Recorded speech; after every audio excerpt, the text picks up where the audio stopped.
friends, darlings. It's the first day of Yule. Yay. I am not late. I'm filming at 12:42. I'm not late getting up today, to be very clear. I'm slow today. I'm taking it all in. But we're heading to the grocery store, so I'm taking you guys with me. And we're gonna go pick up, as of right now, some sausage, because I want to make some sausage balls, because I love sausage balls and I haven't had them in like a couple years now. And we're also gonna pick up some stuff to cook for Christmas, because one of my girlfriends is actually gonna come and spend Christmas with me, which is really sweet of her. And yeah, and if you're like, hey Trula, what's up with the hair? I saw my hairstylist yesterday on the 20th. So the red has been judged. It probably looks a little bit more copper. It definitely does to me, like looking at it on screen, like it looks a lot more copper than what it has. So we're really leaning into the Jillian copper big time, you guys. But yeah, we're gonna go head to the store. Aldi's is most likely where I'm gonna do all my shopping today, because A, it's cheaper, B, it just makes more sense, because I'm really hoping they'll have a beef tenderloin that might be the right size for what I'm wanting to do, instead of like the giant one that they keep freaking selling at Kroger. I'm like, you guys realize that we could have like one that's smaller? It would be nice. But we'll see what we can find. And with that, let's get on the road. So, sorry for not taking you guys into Aldi and Kroger with me, but it is officially, I mean, it's beyond holiday season at this point. We are on the 21st, you guys, and people are idiots. And as has been going around the internet, and I will agree with this statement, do not send the non-professional shoppers to the grocery store. If you need something, send the people who usually go grocery shopping for your family to get these things. Be it mom, be it dad. But point being, do not send the kids, grandma and grandpa, to go to the grocery store. It's not okay, you guys.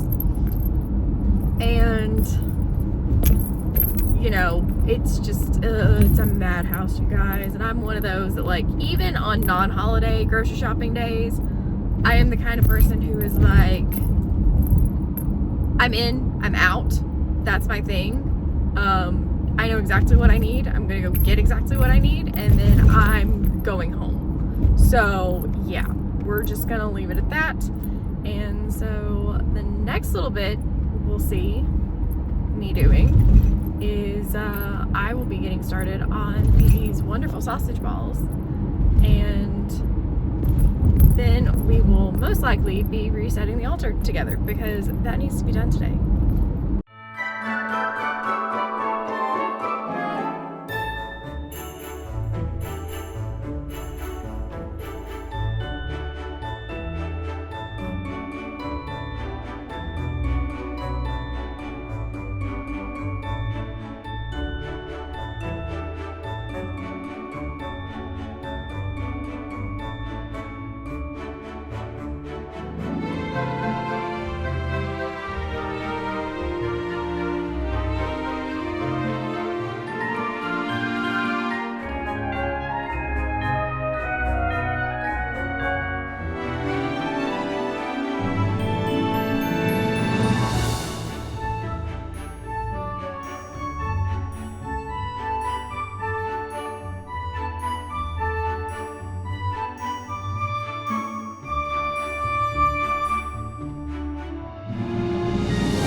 Okay, you guys got to see a little bit of the prep.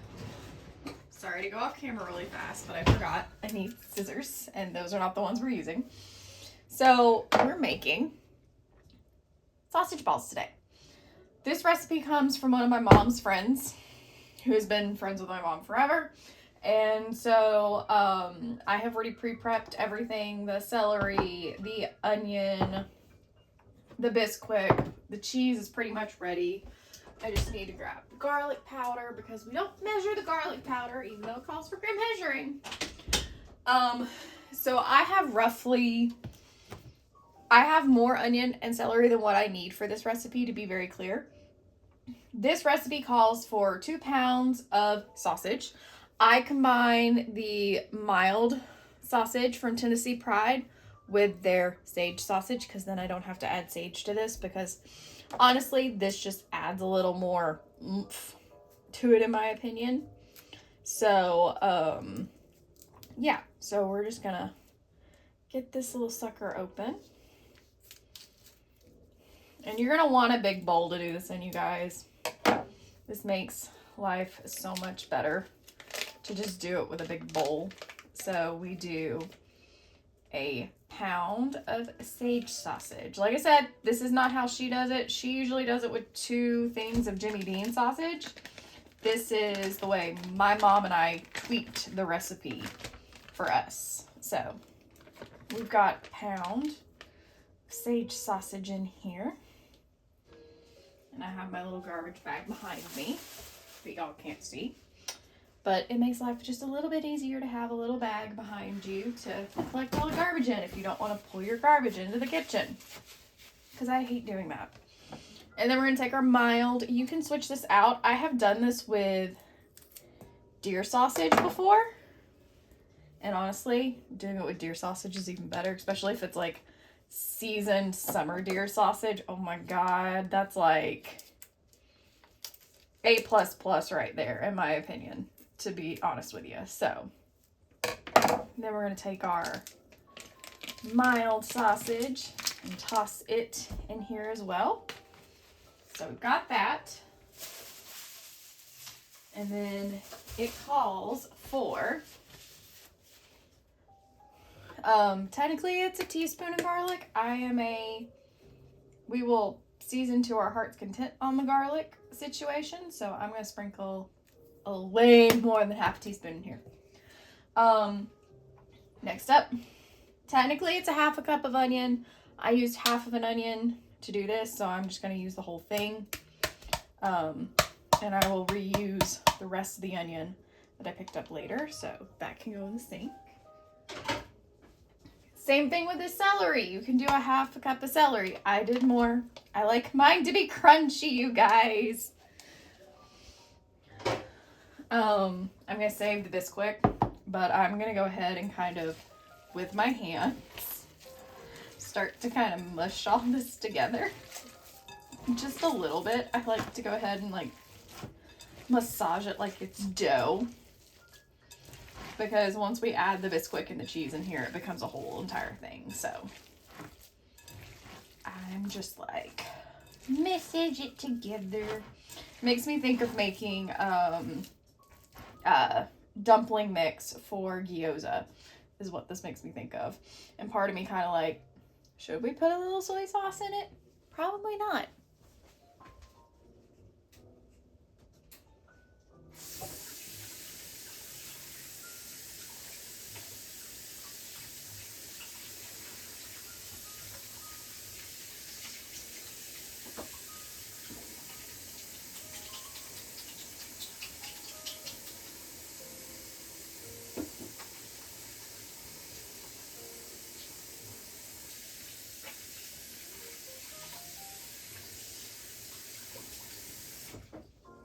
Now, my mom is the kind of person who would have typically worn gloves when she did this.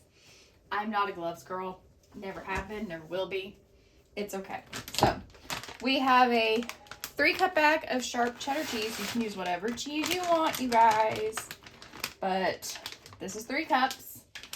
And then I've got a measuring cup over here on the side to measure out the 4th cup that you have to have. So we're just going to measure out a 1 cup of cheese. Very messily, by the way.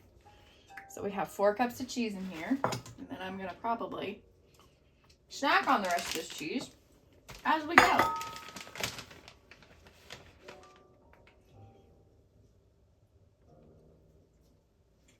because I can't help myself. Cheese is good. And like I said, I'm using Sharp Cheddar cheese. You can use whatever you want. My mom typically uses Colby Jack because Colby Jack is my favorite cheese typically. But we're gonna bring in the spatula for this because I don't want to get my fingers into the mess again after I did what I just did. So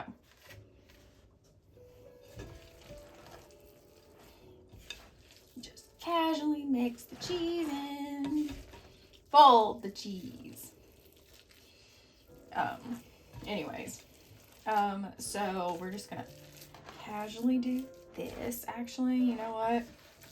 I see the thing I should have picked up, and that's the spoon. Like, I should have used the spoon for this instead of this, so I might switch here in a second. Who knows? Ah! The cheese is escaping. We don't want the cheese to escape.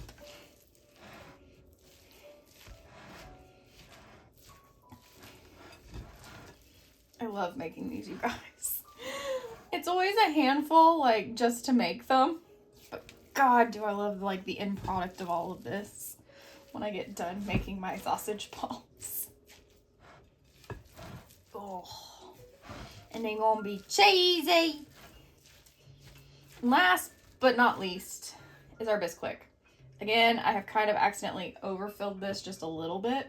So we're gonna go nice and slow with this mixture of adding our Bisquick in.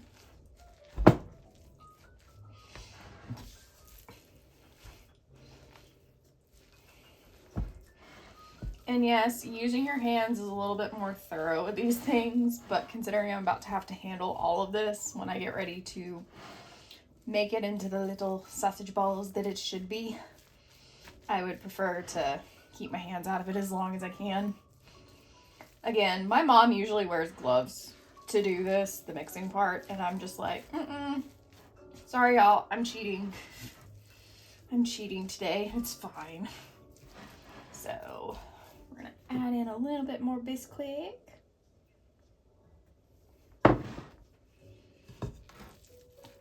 How is everyone's Yule going so far? Or at least, how is your day? Because by the time I've posted this, it's night.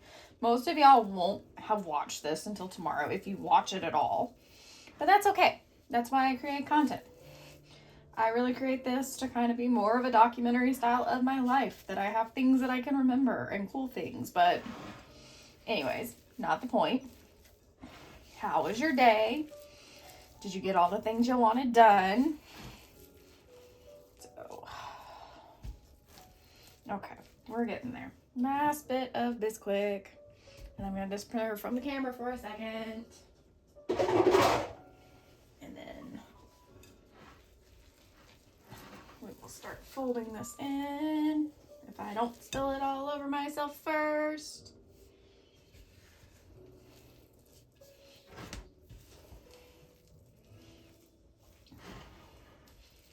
I'm really excited. We should be recording tonight for Practically Bookish official episode 1 of my solo podcast dropped this morning at 9. So happy Yuletide to all of you who watched it. Thank you for watching it. I appreciate you greatly if you watched it or listened to it, because it's not a video, but it is a video over here on the YouTubes. It is just not a video on all of the other podcast platforms. So, okay, we are almost there. We are almost there. Okay. Are we at the point that I need to start using my hands again? Probably.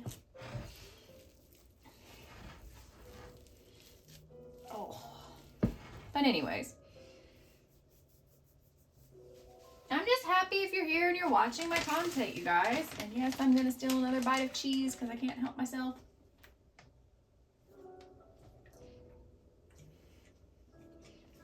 I am a cheese fiend. I love cheese. and it loved me.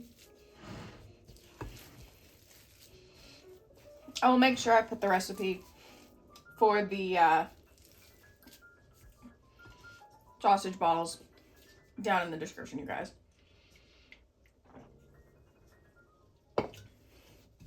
Because it's so easy. And it's so much fun to make. And I think we are good and dandy on all of this being ready now. So I'm going to use my fingers, my phalanges, to get the rest of this off the spatula. Which just be crazy, you guys. Wash my hands. Or at least give them a good rinse. And now comes the fun part. Because I have to move you guys for a second so we can do this properly. So give me a moment. Woo! We changed angles. And the reason I did that is because I had y'all sitting on top of the stove. And we need the stove right now. So I've got to get this thing started on 375. I do have some cast iron in here, but it'll live. Anyways. What we're going to do now is I'm going to get the pan out.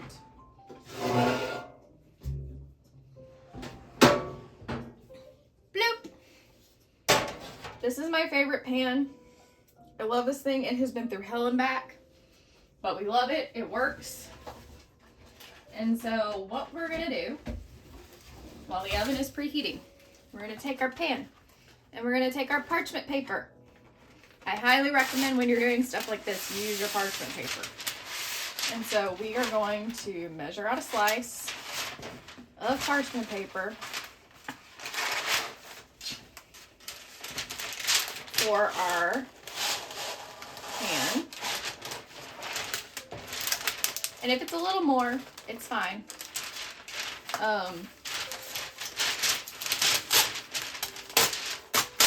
I'm sorry y'all are like full on getting the full sound in the video, but we're gonna do this. I do this for all of my cookies, anything I'm baking in the oven short of the Ritz, not Ritz crackers, but you guys have seen said crackers on the YouTube channel. If you follow, not on the YouTube channel, on my blog, if you follow me on my blog.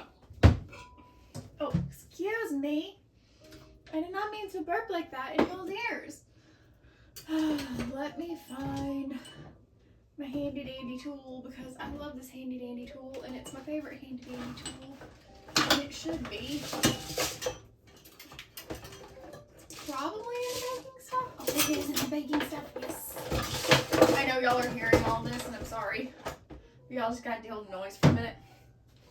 This thing. People use them for cookies. I do use these for cookies. I also find that they are very helpful when you are doing sausage balls to get the right amount that you can then just roll up in the palm of your hand and just start sticking them on the parchment paper. This keeps your pans clean, you guys, and saves you a lot of time when it comes to cleanup afterwards. Got it? This will save your souls, I promise. So we're gonna just set them out a few inches from one another. And I'll show you just about how much you can get on this. It's usually 4x4, what you can get on this pan. The other thing that I use this pan for, and it's the only thing that I will do bare bottom on this pan, is my oyster cracker recipe that my Aunt Blanche used to make for me when I was little. So, okay, so we've got our 4. It's typically 4 down from there, and then we can fill the whole pan. So I'm gonna get that done, and then I'm gonna switch us over to Timelapse so that I can have editing ease later and not have to speed it up myself. But yeah, we're gonna get the rest of them set up real quick. And I may be wrong, it may be 3. It's been a while since I've baked cookies. So, and this one doesn't actually really see cookie time all that much. If you want the truth, I do have bigger pans that I do cookie time with. So actually it's 4 by 3. So that means we're gonna get about 12 on this pan. So I'm gonna switch this to a time lapse and I will see you after the time lapse.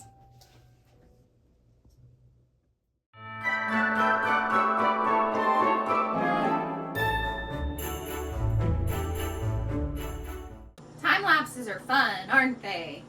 So we've got our 12 already pre-prepped on this pan. What I'm gonna do is go ahead and pop these in the oven for 15 minutes. And while I do that, while these bake, I'm actually gonna pull out my cookie sheets, my bigger cookie sheet that's like this big, but I can actually fit more stuff on it. When I tell you I load it down with sugar cookies, it's not a joke. But we're gonna pop these in for 15 minutes. Mute the video, because I'm about to tell Google to do the timer. So mute, this is your note, mute the video for now. Give it a few seconds and then you'll be safe. Hey Google, set a 15-minute timer, please. Sure, 15 minutes. And we're starting now. And now we're back. So we're gonna now do the same thing as I said before, except we're gonna yank out my big pan. I technically got smaller pans than this one that would work for this.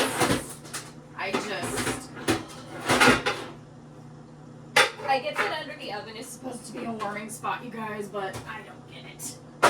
They don't open wide enough to me. Woo!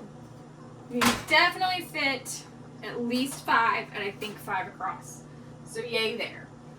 Don't ask me where these came from.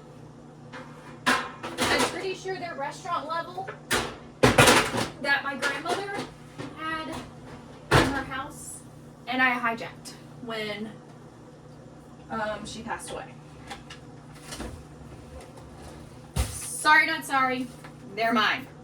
So anyways, again, with the parchment paper, we're gonna make sure we have enough. If it hangs over the edge a little, it is fine, you guys. So we're gonna rip our parchment paper off. Flip. Okay, that should still work. We should be fine. And now we're gonna rinse and repeat. We're just gonna have a lot of time-lapse stuff after this. So I'll see you guys when we're done.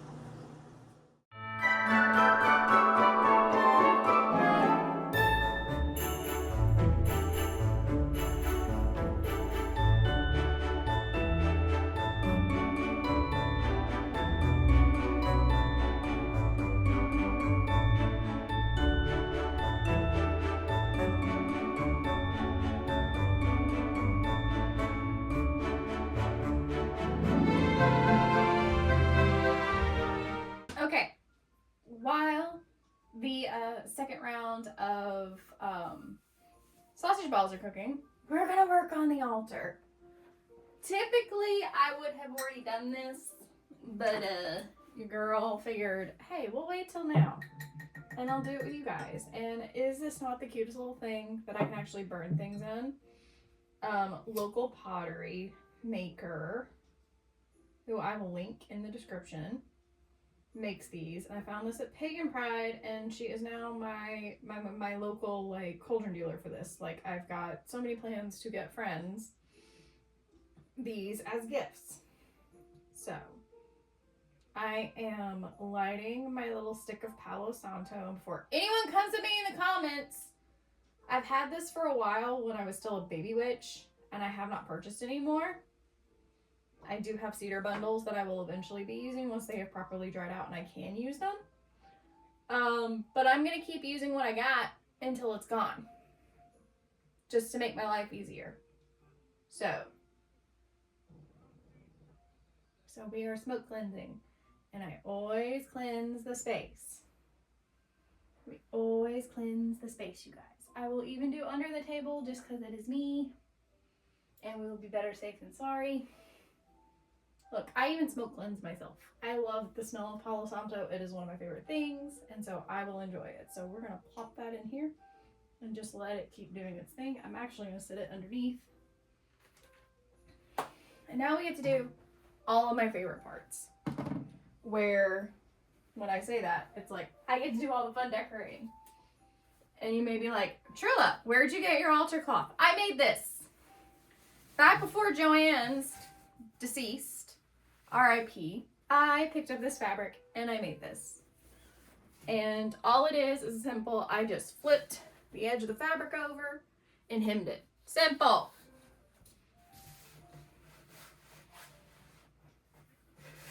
And it just properly fits. I think that was like a yard of fabric I think I used, or maybe it's 2 yards that I used for this. I can't remember. It's been a while. But I just make sure we have enough on either side to kind of make sure the tablecloth the altar cloth just sits the way it should. And then begins my absolute favorite part. Not a joke. Is getting everything rearranged on the altar. We have the ladies in their representations and forms. So we have Hecate, we have Persephone in her little golden pomegranate, and we have a little shell for Aphrodite. So, and then this is Loki's candle, which always stays near the ladies because he does not have representation on the altar just yet. I'm working on it. You try finding one that is not Tom Hiddleston. They don't exist. I'm still trying to find a statuary for Loki. If you find one and it's like the teeny tiny version, please let me know. I would also like a big version because eventually he will have his own solo altar, and that is the plan, that everyone has the minis here and then they will have the big ones in their single altar. So if you find one, send it to me. This is my Muddy Bowl spell that I am always feeding and always working on. It actually needs an herbal refresh, so that will probably be happening soon. Offerings for the deities. This is just a cup of my favorite whiskey for them.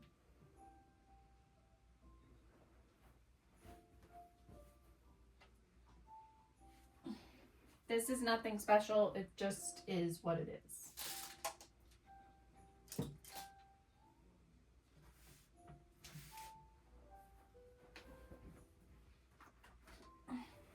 This is just a cute little card that I got in a reading at one point in time, and I love this deck and I kind of want this deck, and I have not bothered to find this deck, but the card is a little reminder for me because I have a really hard time on this, but make time for self-love.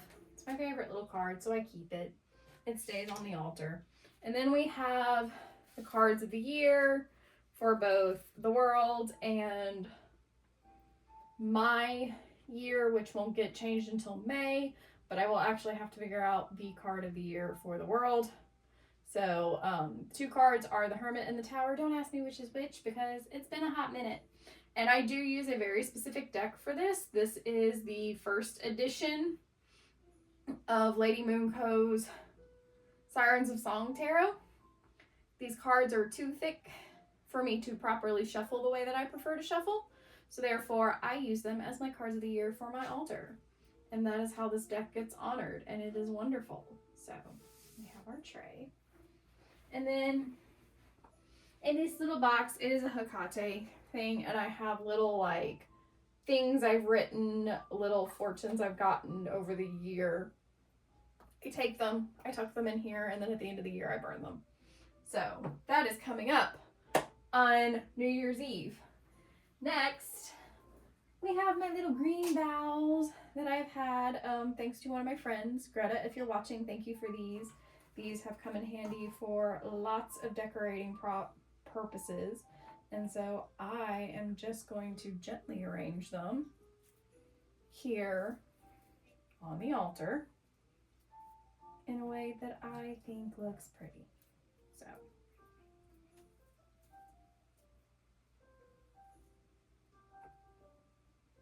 these were originally sitting around a centerpiece I had in the kitchen, and I got rid of said centerpiece, so now I get to play and do what I want with them. So we're actually going to move that there, and I'm going to rearrange a little bit.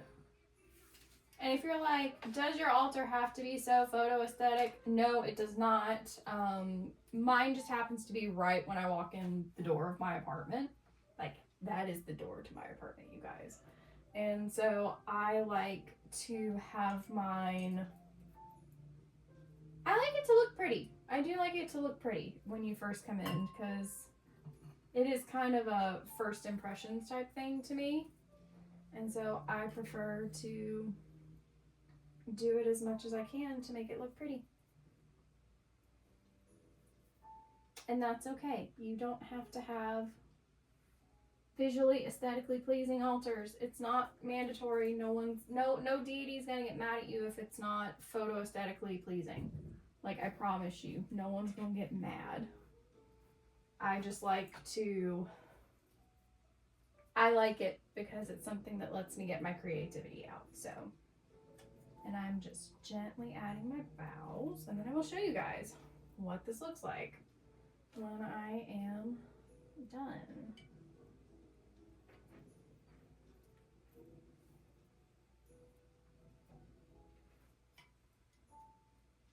This one's a little bare, so I'm going to try and hide him under here.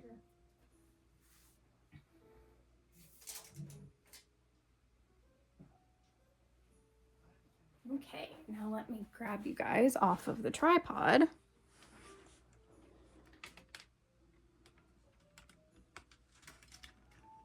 Just gonna pop off the base.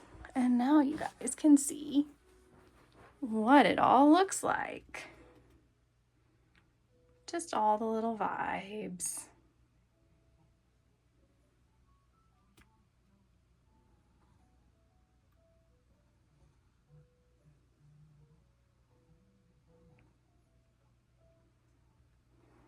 But yeah, that is it. And of course, we also have my full altar wall of all my artwork from local artists here in Nashville.